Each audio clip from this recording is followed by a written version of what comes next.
وزیراعظم کے کوارڈینیٹر اختیار ولی نے پریس کانفرنس میں کہا کہ خیبر پختونخوا میں نکموں کی حکومت ہے، یہ صوبے کے نظم و نسق میں ناکام ہو چکے سانحہ سوات پر کے بھی حکومت کا رد عمل افسوسناک ہے۔ دریا میں پھنسے لوگ امداد کے منتظر رہے، حکمرانوں کو لوگوں کی آواز کیوں سنائی نہ دی؟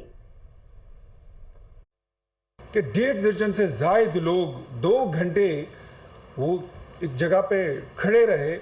وہ مدد کے لیے پکارتے رہے، آہو بکا کرتے رہے، ایک ایک بندہ ڈوبتا گیا اور روتے ہوئے اس دنیا سے وہ رخصت ہو گئے، which was